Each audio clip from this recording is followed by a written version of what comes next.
સવારે તમે ઉઠો અને કસરત ના કરવાનું બહાનું તમારા મગજમાં આવે તો આ વાત જરૂરથી સાંભળો. જેમ તમે તમારી વેલ્થને બનાવવા માટે 8 થી 10 કલાકનો સમય ફાળવો છો, એવી જ રીતે તમે તમારી હેલ્થને બનાવવા માટે 1 થી 2 કલાકનો સમય આપવો પડશે.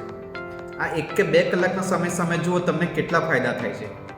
તમે જ્યારે રોજ કસરત કરશો તો તમારી હૃદયની નળીઓ ચોખ્ખી રહેશે, બ્લડ પ્રેશર નોર્મલ રહેશે, બ્લડ શુગર સ્ટેબલ રહેશે, પાચન મજબૂત રહેશે, હોર્મોન્સ બેલેન્સમાં રહેશે, ગાઢ ઊંઘને તમે માણી શકશો, હાડકાં મજબૂત રહેશે, સાંધાના દુખાવા ક્યારેય નહીં થાય, મસલ્સ મજબૂત રહેશે, બોડી શેપમાં રહેશે, ઉર્જાનું લેવલ દિવસે ને દિવસે તમારું વધતું જશે, રોગ પ્રતિકારક શક્તિ તમારી દિવસે ને દિવસે સારી થતી જશે અને આ બધાની ઉપર કેન્સર જેવી મોટી બીમારી તમારાથી દૂર રહેશે.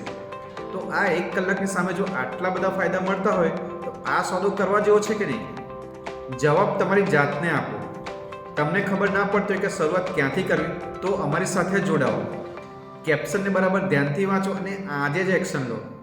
શેર કરવાનું ભૂલતા નહીં. હાલો ગુજરાતને અને દુનિયાભરના ગુજરાતીઓને સ્વસ્થ બનાવીએ. વધુ માહિતી માટે ફોલો કરો.